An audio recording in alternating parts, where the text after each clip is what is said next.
ప్రపంచ యుద్ధం ముప్పు, రష్యాపై ఉక్రెయిన్ దీర్ఘశ్రేణి క్షిపణి దాడులు, అమెరికా పంపిన అటాకమ్స్ మిసైళ్ల ప్రయోగం, రష్యా భూభాగంలోకి దాడికి బైడెన్ అనుమతి, రష్యా మీద గగనతల దాడి చేస్తే అణుయుద్ధమే, ఉక్రెయిన్ దాడి చేసిన నాటో దాడిగా పరిగణిస్తాం, కొత్త అణ్వాయుధ విధానం ప్రకటించిన పుతిన్, లెక్క చేయకుండా అదే రోజు దాడికి దిగిన ఉక్రెయిన్, ప్రపంచ యుద్ధం వస్తుందని నాటో దేశాలకు వణుకు అంటూ చూస్తాం. సో ఇక మూడో ప్రపంచ యుద్ధానికి రంగం సిద్ధమైనట్టు తెలుస్తా ఉంది. సో ఇక అణ్వాయుధాలకు సంబంధించి ప్రయోగించినా కూడా ఈరోజు రష్యా సిద్ధమైనట్టు తెలుస్తా ఉంది. సో ఉక్రెయిన్ రష్యా మధ్య కొన్ని సంవత్సరాలుగా జరుగుతున్నటువంటి యుద్ధంలో భాగంగా దాదాపు 10 లక్షల మంది అమాయకులు చనిపోవడం జరిగింది. సో ఆ యుద్ధాన్ని ఆపడానికి అనేకమైన ప్రయత్నాలు జరుగుతూ ఉన్నాయి, జరగాలి కూడా. ఈరోజు జో బైడెన్ తను దిగిపోతున్నాడు అని తెలుసుకొని ఈరోజు ఉక్రెయిన్కు అండగా మిసైల్లను సప్లై చేయడానికి ఈరోజు పర్మిషన్ కూడా ఇవ్వడం జరిగింది. వాళ్ళు గగనతలం నుంచి మిసైల్ను ప్రయోగించే అవకాశం కూడా ఉంది. సో అందులో భాగంగానే మీరు అది ప్రయోగిస్తే మేము అణ్వాయుధాలు కూడా ప్రయోగించా కూడా వెనకాడబోమని చెప్పేసి కూడా రష్యా చాలా స్పష్టంగా చెప్తా ఉంది. సో ఇక ప్రపంచ యుద్ధానికి మూడో ప్రపంచ యుద్ధానికి తెరలేపుతున్నట్టే చాలా స్పష్టంగా కనబడతా ఉంది. ఉక్రెయిన్ రష్యా యుద్ధం కీలక మలుపు తీసుకుంది. యుద్ధం మొదలై 1000 రోజులు పూర్తయిన సందర్భంగా ఉక్రెయిన్ మంగళవారం రష్యా మీద క్షిపణి దాడికి దిగింది. అమెరికా సరఫరా చేసిన దీర్ఘశ్రేణి క్షిపణులను అటాకమ్స్ ను రష్యా భూభాగం మీదకు ప్రయోగించింది. 300 కిలోమీటర్ల దూరం వరకు లక్ష్యాన్ని ఛేదించగల మొత్తం 6 క్షిపణులు ప్రయోగించగా 5ని రష్యా మధ్యలోనే అడ్డుకొని కూల్చేసింది. 6వ క్షిపణి కూడా మధ్యలోనే పేల్చేసి ఇప్పటికీ శకరాలు సైనిక శిబిరం మీద పడ్డాయని, అగ్ని ప్రమాదం తప్ప ప్రాణ నష్టం ఏమీ జరగలేదని రష్యా ప్రకటించింది. సరిహద్దుకు 115 కిలోమీటర్ల ఆవల ఉన్న రష్యా 5వ డిపోను పేల్చేశామని ఉక్రెయిన్ చెప్పేసింది. 2 నెలల్లో పదవి నుంచి దిగిపోతున్న అమెరికా అధ్యక్షుడు జో బైడెన్ ఉక్రెయిన్లో మోహరించిన అటాకమ్స్ ని రష్యా భూభాగం మీదకి ప్రయోగించేందుకు అనుమతి ఇస్తూ ఇటీవల ఇదే ఆదేశాలు జారీ చేశారు. ఈ విషయం ఇప్పటికీ అధికారికంగా ప్రకటించినప్పటికీ ఆదివారమే విషయం బయటకు వచ్చింది. ఇప్పటిదాకా అటాకమ్స్ ను ఉక్రెయిన్ భూభాగంలో ఉన్న రష్యా సైనికుల మీద ప్రయోగించడానికి మాత్రమే అమెరికా అనుమతి ఇచ్చింది. ఇప్పుడు ఏకంగా రష్యా భూభాగం మీద కూడా క్షిపణి దాడి చేయడానికి బైడెన్ అనుమతించారు. బైడెన్ చర్య మూడో ప్రపంచ యుద్ధానికి దారి తీస్తుందనే ఆందోళన సర్వత్రా వ్యక్తమవుతున్నాయి. కాబోయే అధ్యక్షుడు ట్రంప్ తనయుడు జూనియర్ ట్రంప్ కూడా ఇది మూడో ప్రపంచ యుద్ధాన్ని తీసుకొచ్చే చర్యని మండిపడ్డారు.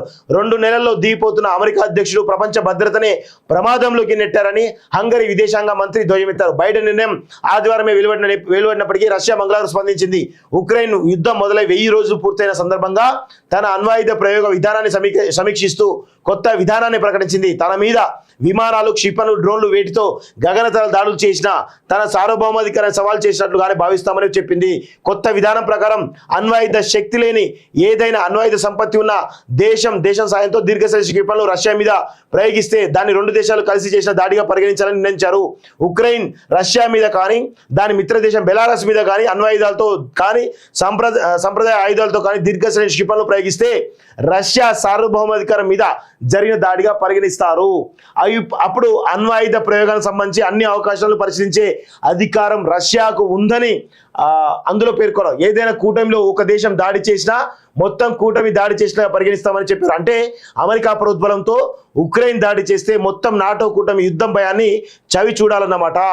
సో ఇట్లా మొత్తానికైతే జో బైడెన్ యొక్క అనాలోచిత నిర్ణయాల వల్ల ఆయన దిగిపోతున్నాడు కాబట్టి ఈరోజు ప్రపంచం అతలాకుతలపై ఆయన పర్లేదు అనేటువంటి కోణంలో ఆయనే ఉక్రెయిన్కు కొంత దీర్ఘశ్రేణి క్షిపణులు పెట్టినాయో వాటికి సాయం చేయడం ద్వారా ఈరోజు మూడో ప్రపంచ యుద్ధానికి దారి తీసినట్లయిందిగా తెలుస్తూ ఉంది. సో ఇమీడియట్గా ఐక్యరాజ్య సమితి ఇన్వాల్వ్ కావాలి, అన్ని దేశాలు కూడా కూర్చొని దీనిపైన ఒక విధానాన్ని తీసుకురావాలని చెప్పేసి కూడా మేము కోరుతాను. సో ఉక్రెయిన్ రష్యా మధ్య జరుగుతున్నటువంటి విభేదాలు ఏవైతున్నాయో వాటిని పరిష్కరించే విధంగా ఒక ఇమీడియట్గా చర్యలు తీసుకోవాలని చెప్పేసి కూడా నేను కోరుతా ఉన్నాను. ప్రపంచ యుద్ధం ముప్పు, రష్యాపై ఉక్రెయిన్ దీర్ఘశ్రేణి క్షిపణి దాడులు, అమెరికా పంపిన అటాకమ్స్ మిసైళ్ల ప్రయోగం, రష్యా భూభాగంలోకి దాడికి బైడెన్ అనుమతి, రష్యా మీద గగనతల దాడి చేస్తే అణుయుద్ధమే, ఉక్రెయిన్ దాడి చేసిన నాటో దాడిగా పరిగణిస్తాం, కొత్త అణ్వాయుధ విధానం ప్రకటించిన పుతిన్, లెక్క చేయకుండా అదే రోజు దాడికి దిగిన ఉక్రెయిన్, ప్రపంచ యుద్ధం వస్తుందని నాటో దేశాలకు వణుకు అంటూ చూస్తాం. సో ఇక మూడో ప్రపంచ యుద్ధానికి రంగం సిద్ధమైనట్టు తెలుస్తా ఉంది. సో ఇక అణ్వాయుధాలకు సంబంధించి ప్రయోగించినా కూడా ఈరోజు రష్యా సిద్ధమైనట్టు తెలుస్తా ఉంది. సో ఉక్రెయిన్ రష్యా మధ్య కొన్ని సంవత్సరాలుగా జరుగుతున్నటువంటి యుద్ధంలో భాగంగా దాదాపు 10 లక్షల మంది అమాయకులు చనిపోవడం జరిగింది. సో ఆ యుద్ధాన్ని ఆపడానికి అనేకమైన ప్రయత్నాలు జరుగుతూ ఉన్నాయి, జరగాలి కూడా. ఈరోజు జో బైడెన్ తను దిగిపోతున్నాడు అని తెలుసుకొని ఈరోజు ఉక్రెయిన్కు అండగా మిసైల్లను సప్లై చేయడానికి ఈరోజు పర్మిషన్ కూడా ఇవ్వడం జరిగింది. వాళ్ళు గగనతలం నుంచి మిసైల్ను ప్రయోగించే అవకాశం కూడా ఉంది. సో అందులో భాగంగానే మీరు అది ప్రయోగిస్తే మేము అణ్వాయుధాలు కూడా ప్రయోగించా కూడా వెనకాడబోమని చెప్పేసి కూడా రష్యా చాలా స్పష్టంగా చెప్తా ఉంది. సో ఇక ప్రపంచ యుద్ధానికి మూడో ప్రపంచ యుద్ధానికి తెరలేపుతున్నట్టే చాలా స్పష్టంగా కనబడతా ఉంది. ఉక్రెయిన్ రష్యా యుద్ధం కీలక మలుపు తీసుకుంది. యుద్ధం మొదలై 1000 రోజులు పూర్తయిన సందర్భంగా ఉక్రెయిన్ మంగళవారం రష్యా మీద క్షిపణి దాడికి దిగింది. అమెరికా సరఫరా చేసిన దీర్ఘ శ్రేణి క్షిపణులను అటాకమ్స్ ను రష్యా భూభాగం మీదకు ప్రయోగించింది. 300 కిలోమీటర్ల దూరం వరకు లక్ష్యాన్ని ఛేదించగల మొత్తం 6 క్షిపణులు ప్రయోగించగా 5ంటిని రష్యా మధ్యలోనే అడ్డుకొని కూల్చేసింది. 6వ క్షిపణి కూడా మధ్యలోనే పేల్చేసి ఇప్పటికీ శకరాలు సైనిక శిబిరం మీద పడ్డాయని, అగ్ని ప్రమాదం తప్ప ప్రాణ నష్టం ఏమీ జరగలేదని రష్యా ప్రకటించింది. సరిహద్దుకు 115 కిలోమీటర్ల ఆవల ఉన్న రష్యా 5వ డిపోను పేల్చేశామని ఉక్రెయిన్ చెప్పేసింది. 2 నెలల్లో పదవి నుంచి దిగిపోతున్న అమెరికా అధ్యక్షుడు జో బైడెన్ ఉక్రెయిన్లో మోహరించిన అటాకమ్స్ ని రష్యా భూభాగం మీదకి ప్రయోగించేందుకు అనుమతి ఇస్తూ ఇటీవల ఇదే ఆదేశాలు జారీ చేశారు. ఈ విషయం ఇప్పటికీ అధికారికంగా ప్రకటించినప్పటికీ ఆదివారమే విషయం బయటకు వచ్చింది. ఇప్పటిదాకా అటాకమ్స్ ను ఉక్రెయిన్ భూభాగంలో ఉన్న రష్యా సైనికుల మీద ప్రయోగించడానికి మాత్రమే అమెరికా అనుమతి ఇచ్చింది. ఇప్పుడు ఏకంగా రష్యా భూభాగం మీద కూడా క్షిపణి దాడి చేయడానికి బైడెన్ అనుమతించారు. బైడెన్ చర్య మూడో ప్రపంచ యుద్ధానికి దారి తీస్తుందనే ఆందోళన సర్వత్రా వ్యక్తమవుతున్నాయి. కాబోయే అధ్యక్షుడు ట్రంప్ తనయుడు జూనియర్ ట్రంప్ కూడా ఇది మూడో ప్రపంచ యుద్ధాన్ని తీసుకొచ్చే చర్యని మండిపడ్డారు.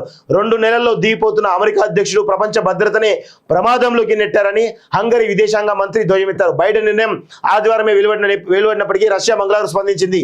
ఉక్రెయిన్ యుద్ధం మొదలై 1000 రోజులు పూర్తయిన సందర్భంగా తన అణ్వాయుధ ప్రయోగ విధానాన్ని సమీక్షిస్తూ కొత్త విధానాన్ని ప్రకటించింది. తన మీద విమానాలు, క్షిపణులు, డ్రోన్లు వేటితో గగనతల దాడులు చేసిన తన సార్వభౌమాధికారాన్ని సవాల్ చేసినట్లుగానే భావిస్తామని చెప్పింది. కొత్త విధానం ప్రకారం అణ్వాయుధ శక్తి లేని ఏదైనా అణ్వాయుధ సంపత్తి ఉన్న దేశం సాయంతో దీర్ఘశ్రేణి క్షిపణులు రష్యా మీద ప్రయోగిస్తే దాన్ని 2 దేశాలు కలిసి చేసిన దాడిగా పరిగణించాలని నిర్ణయించారు. ఉక్రెయిన్ రష్యా మీద కానీ, దాని మిత్ర దేశం బెలారస్ మీద కానీ అణ్వాయుధాలతో కానీ, సంప్రదాయ ఆయుధాలతో కానీ దీర్ఘశ్రేణి క్షిపణులు ప్రయోగిస్తే రష్యా సార్వభౌమాధికారం మీద జరిగిన దాడిగా పరిగణిస్తారు. అప్పుడు అణ్వాయుధ ప్రయోగానికి సంబంధించి అన్ని అవకాశాలను పరిశీలించే అధికారం రష్యాకు ఉందని అందులో పేర్కొన్నారు. ఏదైనా కూటమిలో ఒక దేశం దాడి చేసినా మొత్తం కూటమి దాడి చేసినా పరిగణిస్తామని చెప్పారు. అంటే అమెరికా ప్రోద్బలంతో ఉక్రెయిన్ దాడి చేస్తే మొత్తం నాటో కూటమి యుద్ధం భయాన్ని చవి చూడాలన్నమాట.